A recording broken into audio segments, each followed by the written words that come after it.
The old adage that say buyers are liars. And Yeah. I'm like, I don't care. Even if they lie, I need to learn my market. What better way than to drive a bunch of buyers around, show them a bunch of properties. And then over time, I realized that comes from people who are all, again, just you're lazy with your job because buyers are not liars. You just didn't do your job in vetting them. You didn't really ask the proper questions.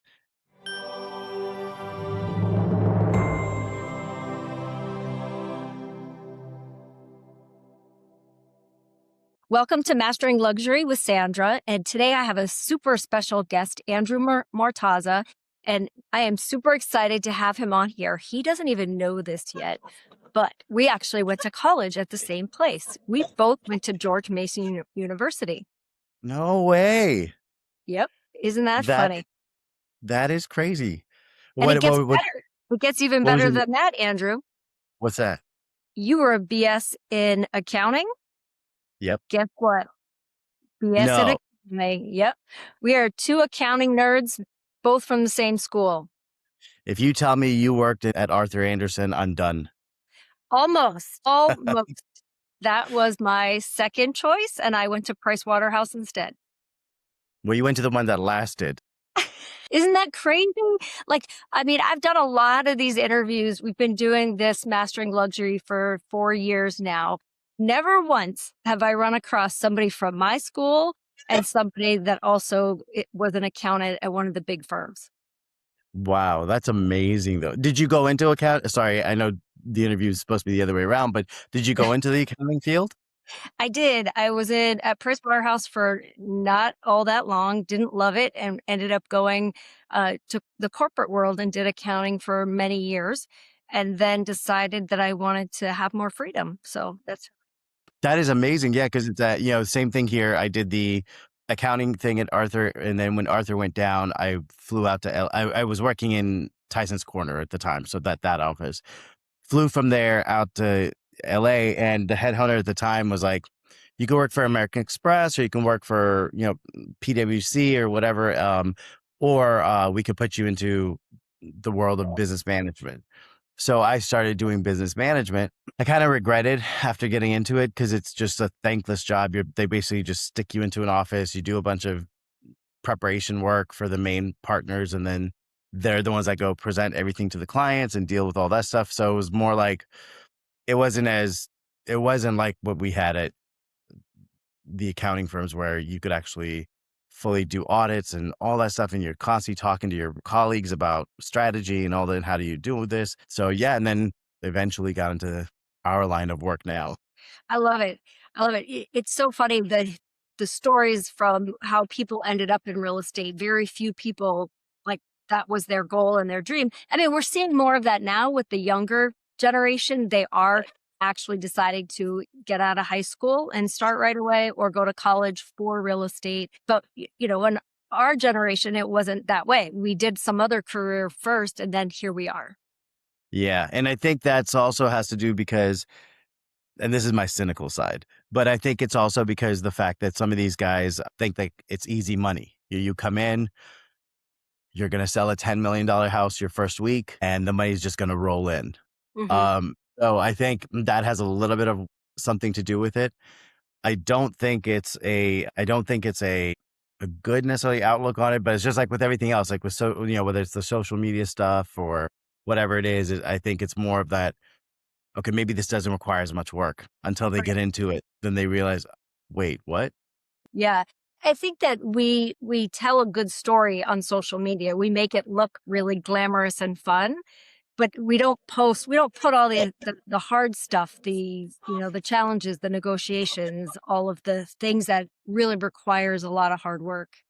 Yeah, the agents on the other side that are fighting you constantly and always wanting to, for their side to just win and for you to, I don't know if you guys have that in Miami a lot, but here in LA, good Lord, I think it's just all the time. It's Mhm. just, they want your side to fail so they can look good for their clients, as opposed to just making sure we all kind of look like we're all succeeding in the transaction. But I don't know. Do you guys get that a lot out there? Yeah, we get that a lot. And it's interesting because we network across the country with so many realtors, and it's not like that everywhere. There's other places that we go, we talk to agents and they're like, "Oh no, it's very nice here. Everybody's very friendly with each other. Like everybody wants everybody to succeed."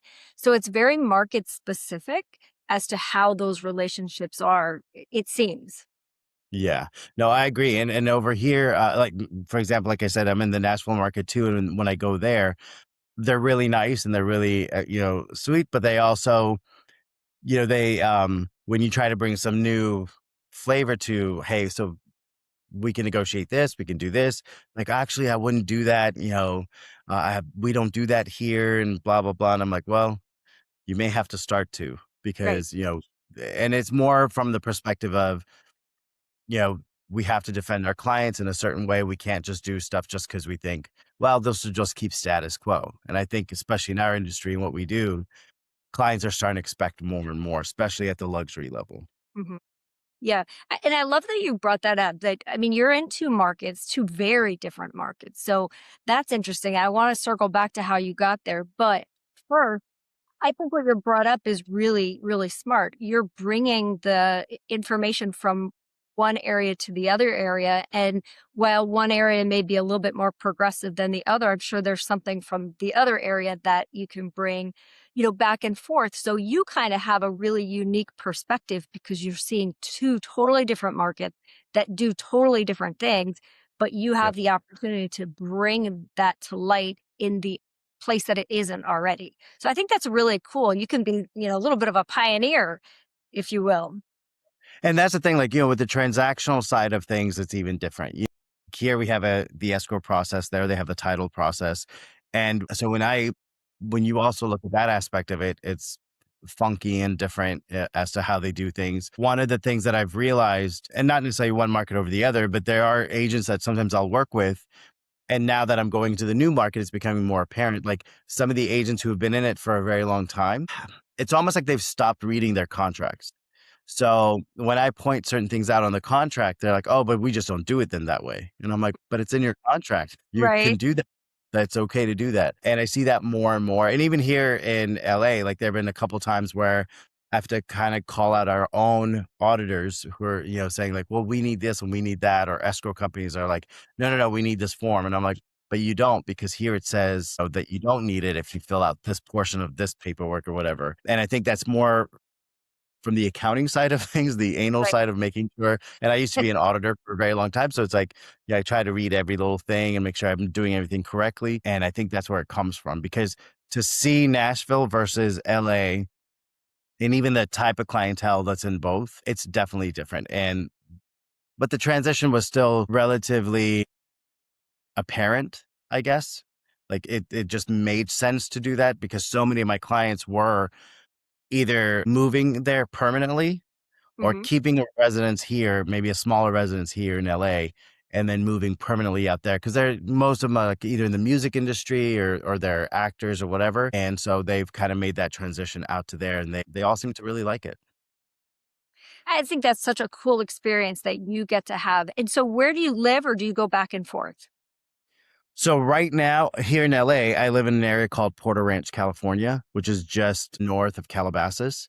Hmm. And then when I go to Nashville, I stay with my friends in College Grove and their family, but I'm actively right now looking for a place that I can have my own place when I get out there. So I have a place on both coasts. And then I have a lot of friends, initially, obviously, the way my brain works, I'll get like a multi-unit and just occupy one space while I rent the rest of it as I develop life over there. But, so also because when you have friends and stuff that want to come over, stay, visit, they can come visit there and it'll be Right. just easy. So that's what I'm looking forward to doing eventually. That's great. And so, was it breaking into that market, or did you have so many clients that were going with them that it was an easy transition for you? Yeah. And I'm still in that transitional process, obviously, but it's, when I started seeing like so many of my clients go over there, I'm like, well then, and then I visited, I was like, you know what? I could see myself living out here, so why not just do it? And Mhm. so I started transitioning out there. I started moving out there, and I started doing more and more work out there. And I was like, you know what? I'm just gonna start calling and networking and doing what I can out here. And then I've started having lots of clients say, oh my gosh, I've got my friend going. Oh, I've got this person going. Or why don't you deal with this? And right now I'm working really hard to get this major development deal. And if I do, that's just going to pretty much solidify everything over there because it'll be a deal that you can't ignore it. So Well, good luck with that. I hope that comes together for you. me too. I'm working hard on it. So from the LA side of things, would you say that your business, it sounds like you're a lot of referral based business. And so talk to me a little bit about that. How did you go about that? How are you nurturing those relationships?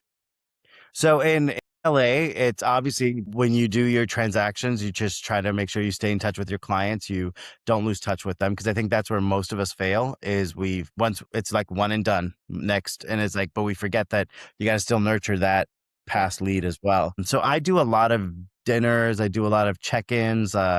If there's a birthday or if I see something special happening in their lives, say on social media, whatever, I'll shoot them a quick little text. And if I hear like a client is even talking to another realtor, they get a call from me, and it's just staying on top of your clients and because that's pretty much should be your job is making sure you're nurturing those leads as well as trying to obtain new ones and getting new listings, obviously. And then just always, as much as I don't like it, but like, bragging about some of your accomplishments. And it goes against my nature. I'm not I don't like to brag about stuff, but it's like, but I've started to find out like you do have to do that in order to continue to let people know, like, hey, I'm doing stuff, Mhm. whereas if you don't, then they're like, well, they think you're doing a one off here or there. And I'm like, no, I don't do a one off. I actually Yeah. have this. It's a fine line, right? It's a hard balance to have, you have the accounting brain like me, so I know where you're coming from. We've got to put it out there, but we're not necessarily the high eye that says, "Hey, look at me," but we've got to let people know what we're doing. So it is a little bit of a challenge to, get the information out there in a way that we're comfortable. Yeah, and to kind of throw it back on you, based on the numbers that I was looking at, you have been far more successful than I have, and so it says a lot, especially like because if I'm in California making my numbers and you're in Florida and still almost doubling my numbers, um, clearly, you're doing something right because the numbers there are not as big to accomplish what you've accomplished. So just kind of wanted to take a quick little second to say how wonderful that is to see like that. Wow. Like that's definitely a great thing for you to tout. That being said, it's just a matter of like, getting your clients, what they need. And sometimes like I've even found, and you can tell me if you've found this as well, is like a lot of times when the clients say, oh, we want this, it's really sometimes completely different than Yeah. what you actually find them. Yeah. And so for the longest time, that was my biggest aha is that irrespective of what your clients say they want, you got to kind of read between the lines and start and really know your clients to say, you know what, they can push for this, or I know they said they wanted something ready, but I know Yeah. this property is perfect for them, so I'm sure they can work with it. And Right. then and that's part of, and those are the parts like I've heard people say, well, AI is going to soon take over the industry, agents won't be relevant anymore. And I said, listen, you guys can say that all you want, but that means that the agents you're working with, all you see them as is someone putting a sign in front and someone getting it, Open the door. and that's it, nothing else. Yeah. Real agents pay attention to their clients, know what they want, build a luxury lifestyle for them, and tell a story, whether it's for their personal property they're buying or for the property they're selling, and then being able to then tell and sell that story to somebody else. And that's why I think, realtors the good ones will never go out of style ever. I completely agree with you. And Andrew, we didn't mention how much you've sold, but you have over 650 million under your belt. Is that correct? Yeah. So Yes. you have sold a lot of real estate. There's very, very few realtors that have ever reached that level. So I'm proud of you, and hopefully you're proud of yourself with what you've accomplished. The sky is the limit, obviously. So thank you for your kind words that you shared with me as well. Of course. Yeah. Well, and it's important that uh you know we still have more life to live, obviously, so there's a lot more to do. I I always tell people like I see myself dying at my desk, like just doing this till the day I die. I don't, I'm not one of those that's like, oh, I can't wait to retire and not have to help any more clients or whatever. I Yeah. love people, so I'm a big people person. That was one of the things that I think didn't make sense with me in accounting because you're constantly analyzing and doing stuff, so it's always behind books and stuff. But people, and I love working with them. I love seeing the look on their faces, whatever the new chapter in their lives is. I love being a part of that. I love being invited to weddings and well, not the baby showers, but all the life changing moments of the clients' lives, and it sparks a whole new attitude within myself in regards to helping them and making sure that they get what they want. It sounds like it feeds your soul. It's not just a way to make money. It's something that also feeds your soul and that you enjoy doing. And I think that's the best way to have any kind of career. I remember back in the accounting days, I didn't love it. Just like what you said, like you're living with spreadsheets, which I do love me a good spreadsheet. But, there's more at the end of the day than that. And so I think real estate does, it gives you that opportunity to really help people and be part of their story. Yeah. Yeah. And there's nothing more important, I think, because most other businesses, it's just the business. So you never really see how it affects the end user. I could use, a generic term, but when you can actually see your client excited. In fact, when I first started my career, I almost was hoping that I would only work with first time home buyers, because the old adage that say buyers are liars, Yeah. and I'm like, I don't care, even if they lie. Dri- I'm not doing anything. I need to learn my market. What better way than to drive a bunch of buyers around, show them a bunch of properties. Hopefully they buy. Hopefully they don't. And then over time, I realized like, that comes from people who are all, again, just you're lazy with your job because buyers are not liars. You just didn't do your job in vetting them. You didn't really ask the proper questions and you didn't, and I know, and obviously for me, it was through trial and error because coming from a corporate world to a sales world, where you literally have to go door to door and you don't get a check unless you close Right. something. It's so important to understand that you have to hone your skills. Yeah. You have to get it. You have to talk to people like you and others who are successful. And one of the things I noticed when I first started is that if so and so was doing really well, these other people would just talk ill of them and say, oh, they must be doing this or oh, they must be doing that. And I remember one time somebody saying that to me about another person that I was discussing with them about. And they said, oh, well, I think they do this. And I was like, but do you know, have you talked to them? Is that what they really do? They're like, well, I don't know. I'm not going to talk to them. I'm like, well, that doesn't make sense. So I actually took that person to lunch. And then, so in the beginning, when I first started, I was like, well, the best way to learn it is obviously take your classes to learn the farming techniques and all this stuff. And this was, remember, it was before like the big cell Right. phones, all that stuff, still using Thomas Guide maps and all that stuff.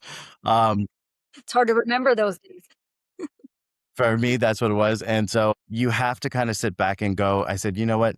Not only am I gonna hone in the skill set of all of this, but I also wanna go ahead and talk to agents who are doing it at a high level and just saying, okay, what techniques are you using? Is there any nuggets you can give me on what I could do or whatever?" And I didn't care. Some of them were way younger than I was at the time. I remember one guy, he was 20 years old. Um, and at the time when I started, I was 28, but when I met him, I was 30.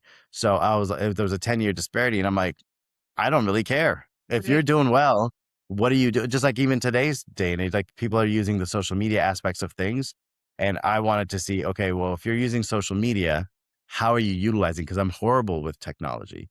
So I'm like, how do I utilize AI and Claude and all these other things that we use? And then how do you use social media to get on? And, because I think I just don't have the patience to put the Y Yeah. captions on and do this and edit it and all this stuff. I'm like, but I guess Right.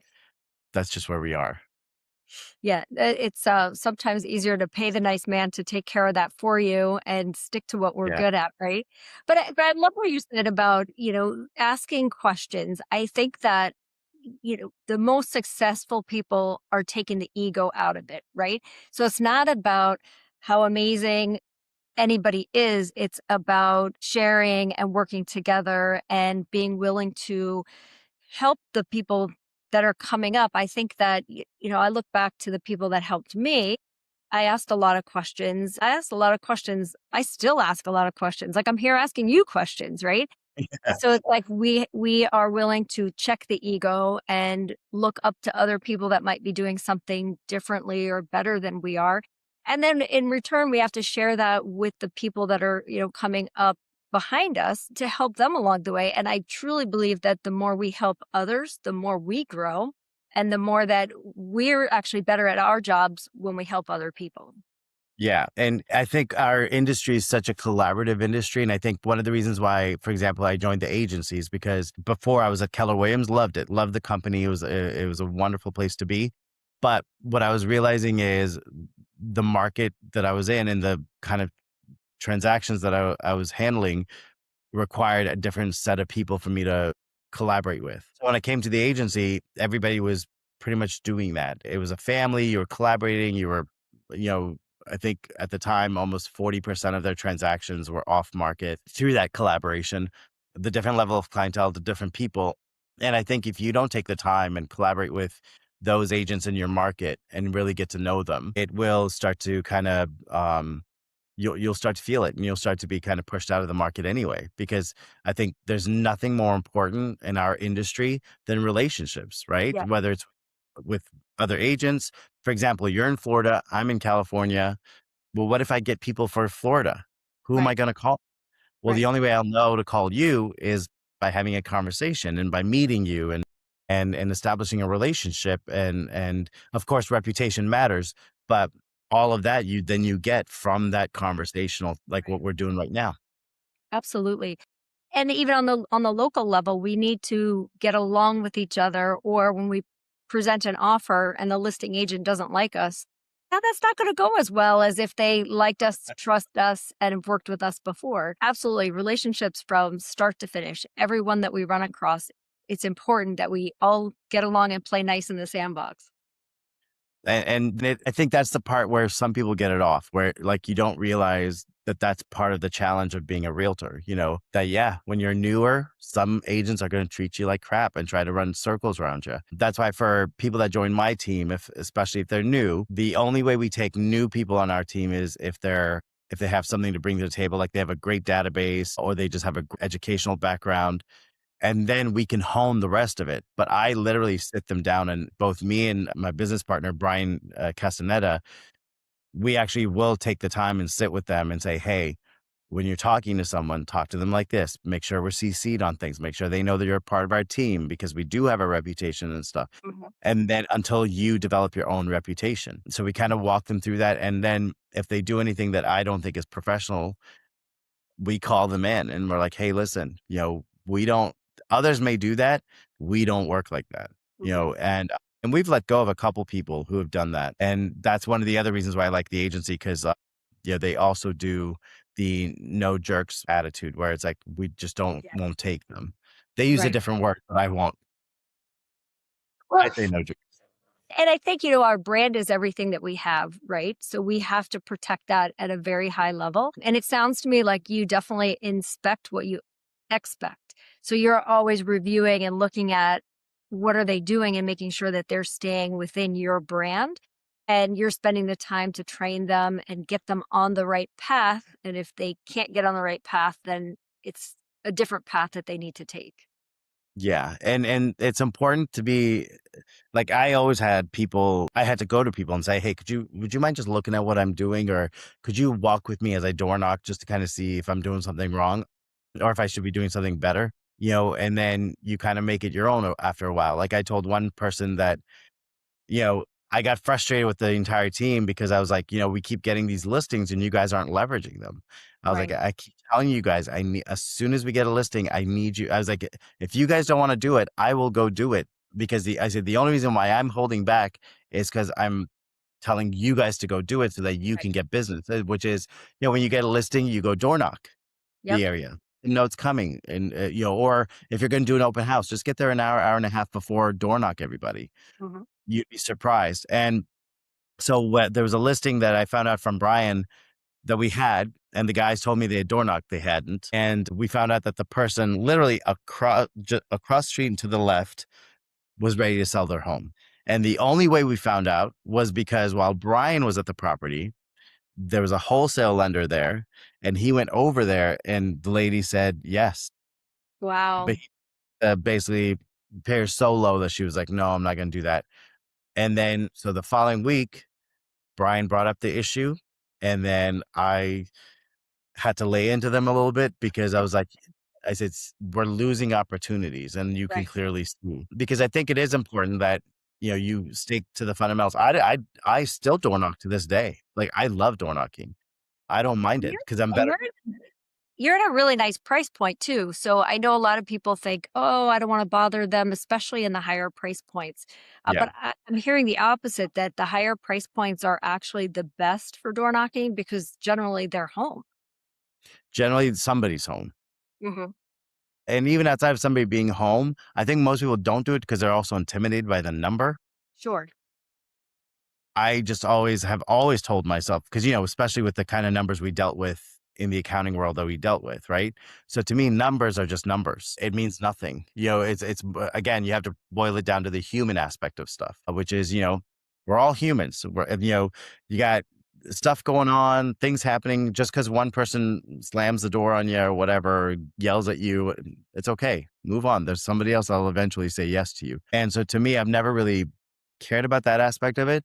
Nor have I ever cared about the number because I'm not, I kind of take that biblical perspective of like, you can't be a respecter of persons. You just gotta, treat everybody exactly the same. So Mhm. when you go up to a door and you door knock and whatever they have, whatever it is, it's like, listen, I have a client for you. If you'd like it, great. Let's put something together. If not, no worries. I'll keep it moving. You know, Right. Right. So how did you get into luxury in the beginning? I mean, I can hear you that you probably were not intimidated by the numbers or by the clientele, but how did you actually get in? What was your breaking moment? it took a while, and quite frankly, it was because I realized after looking back at it, that it was because I wasn't focused on that, right? I Mhm. was just focused on getting the work done. So I started out with just doing like door knocking and getting smaller listings and what have you, and I was honing my skills because I was like, it's good. Like if I'm learning here, Right. instead of the more sophisticated seller or buyer, then I just started networking with people and I met my first clients, the Duffs, and so at the time, the daughter, Hilary Duff, was an actress on a show called Lizzie McGuire. And so I didn't really know Lizzie McGuire or anything like that, but I was helping them move. And I was just getting my license at the time. And then no, I had gotten my license at the time and I met this guy and he was like, "Hey, these friends of mine need help moving. Do you mind helping us? Whatever." So I was like, "Yeah, I would." I went to help him move, met the couple that was moving, and we had a great time. We did a barbecue later, whatever, as a thank you. And then I find out like this is the girl from Disney. So anyway, did that and then just kind of set up an appointment with their business manager, met Okay. with them, gave them my spiel on the accounting background and how I care more about the work versus the just making the check. And that kind of developed a good relationship. Then they gave me another one of their clients who was having a really hard time with their agent and they weren't finding anything. So they were getting really frustrated. And usually a lot of these clients, their parents were difficult. Sure. And so, but for me, because I love people, I don't think they're difficult. It's either because one was going through a thing of where he was feeling the angst of Yep. losing his daughter because she was Mhm. getting her own place now and she was moving on. And so he was just really angry and Aw. he yelled at me so bad about this one issue. And I was like, and I remember just sitting on their porch and he had slammed the door and his wife was right there. And I was like, like there was something having to do with the end timelines. And he was like, "You Yeah. never told me that." And blah. I'm like, yeah, there's a whole email Right. and bolded in terms of the timelines were bolded. So the wife was like, "Just send it to me and I'll show it to him." And the next day he wrote me a 2-page long email apologizing Oh. and just telling me like, it's just a really rough time for me right now. My daughter's moving out he was a girl dad. It's like he really loved his girls. So I understood it and I was like, and ever since then, like, I'm just like, your clients, you just have to understand that they're not mean. They're not horrible people. It's Yeah, just everybody's going through stuff sometimes, and they just happen to take it out on the people around them. They don't mean to. right. And but you just got to work through it. Yeah. It's you definitely have to develop a little bit of thick skin in this business. Otherwise, you're going to have a hard time for sure. Yeah. And I think we have to always keep in mind that moving is emotional. Even if it's not you moving, like you said, it was their daughter moving. Like that's hard. That's an emotional time and it's not something that you did personally wrong. It's they're lashing out over the emotions, not about what you did. Yeah, back to your actual question, to the original question was, and so that eventually broke the mold, and I started working in the luxury market. And at the time, we only had, I think, Facebook. So, I would try to put stuff on there and try to get more clients, and then just after that, it was just if I met this person, I'll try to set up a meeting with their business manager, try Mm. to get that going, and then move on to the next. And right now, for example, like I have it's ironic. I have two separate listings in Nashville. I have a couple listings here in LA, and then I got another castle that a client of mine wants me to sell for them in Milan. It's that, and all of that has happened this span, and everybody wants. And then I'm about to get something in Jersey, this Wow. beautiful old colonial 1700s style, gorgeous farm. And so people are like, "Well, how are you getting there?" Doing and so because you have to develop really good teams around you, and Mhm. you have to really talk to agent connections, people connections, everything. And then the people that are hiring you will want to hire you because you're getting stuff done. Even though Right. you're not maybe necessarily there, you're still supervising. And one of the seller of the one in Jersey said, he was like, "Well, I just want to make sure you're still going to be a part of it and you're going to be supervising." I said, "Absolutely, I'm going to be supervising. But the people that I'm telling you we need on this team are the people that can get the job done." And so they're going to trust us and do it. And hopefully we get it. It's a beautiful property. I'll send it to you just in case if you have Yeah. anybody for Jersey, but Bucks County. But it's a gorgeous, gorgeous property. Well, that's a fun experience and to be able to stay involved in that, but have a great partner that's gonna do the majority of the work over there. That's a cool experience. Well, it sounds to me like you are just super relational. You are, befriending all these people. They're not just clients, they're people that you could call for anything or they could call you for anything. Yeah, and it's I think that's how you develop those relationships and the strong relationships. So like any other agent could go to them, but more likely they're going to call me and say, "Hey, this agent just came and did this X, Y, and Z." And then we go for it. And then there's times, where we have clients who, regardless of the relationship, they'll screw you over. I'll give you a great example because I think, we should talk about our failures just as much as we talk about our successes. But I helped this one client purchase a property in an area of LA called Hancock Park and negotiated the heck out of this deal for him. It actually fell out one time because of him. And then I was able to still convince the agent to just try to let us give one more shot at the transaction. Mhm. So he gave it to us. I took a hit in my commission, which is something I never do, but I trusted this person. And so with the understanding that I was going to go list it when once they finished renovating the place. So cut to it throughout the whole process. It was a 9-month process. I was shooting the place, so we could see the stage changes and all of that stuff. I was bringing in stagers, everything. And then all of a sudden he calls me and he's like, you know, yeah, the investors just want someone else that's Mm. more local around here, or just, because I don't think you really believe in the pricing. And I said, well, it's not that I don't believe in the pricing. It's because you are going to be overpriced. So we were going to list it at 3.9 with the guest house structure. Mhm. He wanted 4.9 and they tore down the guest house structure. Oh, no. So you're taking away square footage and you want me to increase your price?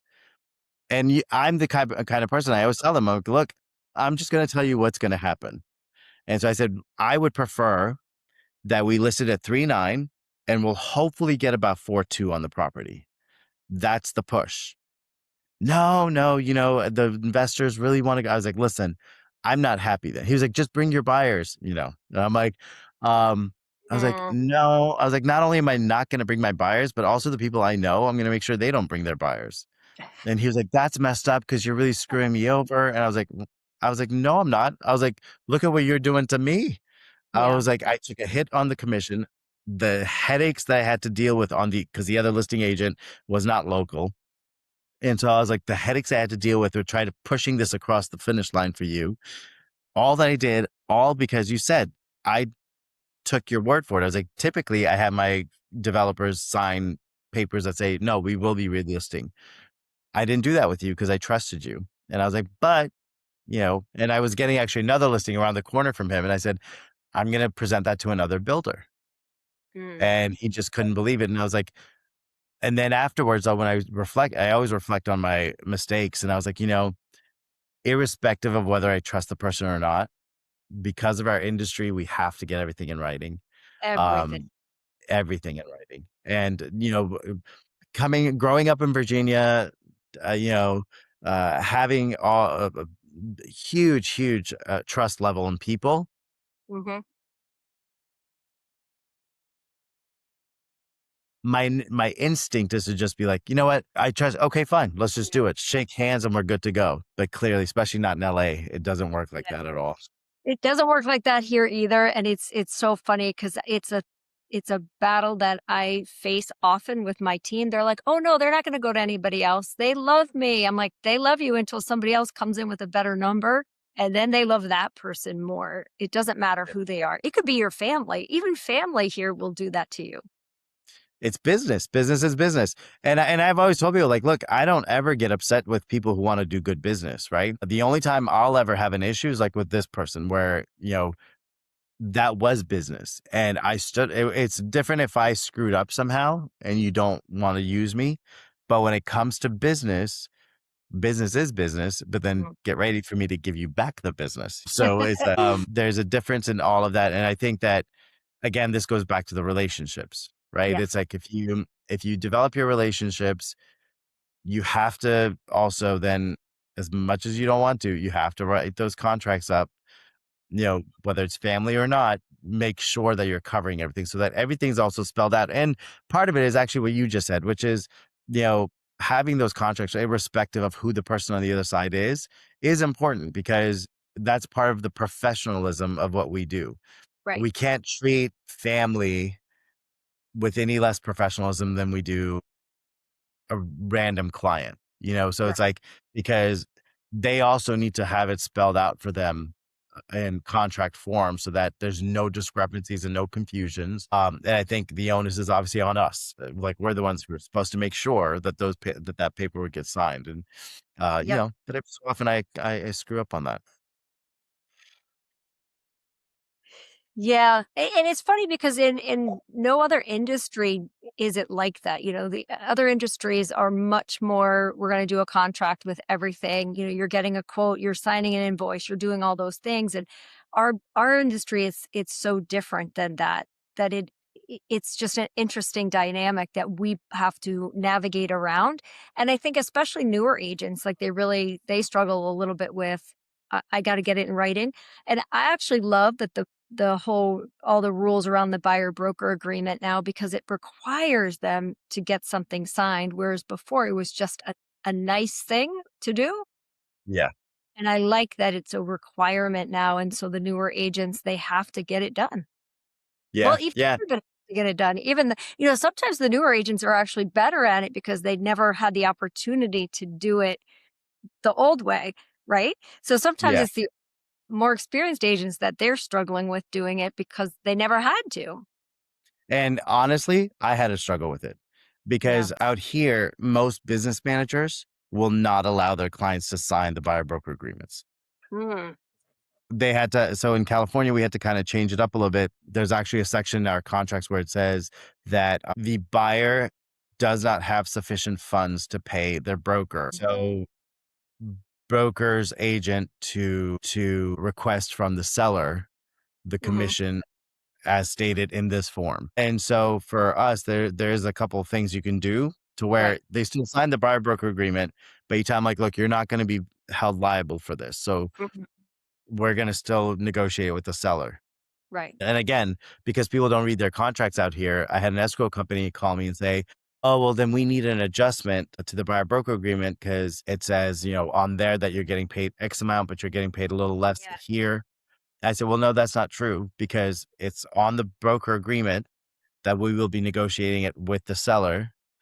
We've negotiated with the seller through the addendums to the contract, and it's on the addendums. So there's Hmm. nothing else. And Right. they're like, well, we're going to keep in our file. We're going to make sure, if it gets audited. I'm like, you keep it wherever you Oh, want to keep cool. it. That's great. Yeah. Yeah. Sometimes it's the challenge. They want to double, triple protect themselves from anything that we put together. Yeah, Understandably, but it does cause a little extra work sometimes. So, it does. Andrew, before I Sorry, go. let you go, I wanted to just touch on systems a little bit because I have a feeling you're a lot like me, coming with a accounting background, that you love systems. So I want to hear a little bit about your systems, and it doesn't have to be technology systems, but just like how you organize yourself and your life in the real estate world. What does that system look like that gets you to $650 million of closed real estate? So and I want to know your systems actually too, but my systems that I use, I'm still kind of old school. So one of my initial systems is the paper. So I just kind of make a list of all the stuff I have going on. Hmm. And every morning, every night before I go to bed, I look at it.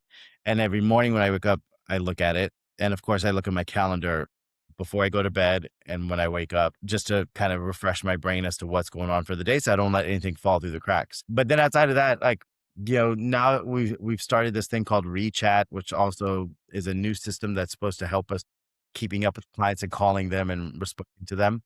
And then on top of that, like, we keep a log, obviously, of all the transactions throughout the year. And we have the addresses, the names, and all this stuff so that by the time Thanksgiving or Christmas hits, we're going to go ahead and put out all our thank yous and our, gifts and all this stuff for the holidays and everything so Hmm. that the clients again see us. And then throughout the year, we're sending weekly emails and updates on what's going on with us. We're sending out postcards and like I said, we also door knock. So we have a checklist of things that we do from the time we get a client to the time they close to a year after. And then Hmm. beyond that, it's just these little anniversary gifts that just keeps us in front of them. They're in front of at the front of their mind. I can't talk. Right. Front of their mind. And that's the most important part of it. I think it's making sure that the systems have to feed you constantly being in front of your clients, Yeah. social media posts, all that stuff. Right. And so your checklist is what's keeping you organized. It's keeping you moving in the right direction, reminding you to do different drop off gifts, things like that. Yeah, without that checklist, no way could I do anything. Because there's been times where, before where I would try to and I'm just not a computer person, so I'll try to put into the computer database to, like, make sure it tickles me or whatever, sends a tickler rather or whatever, and I'm like, but then I put the wrong date or the wrong time or whatever it is because I clicked it wrong or did it too fast, and after a couple times that happened, I was like, "Forget it."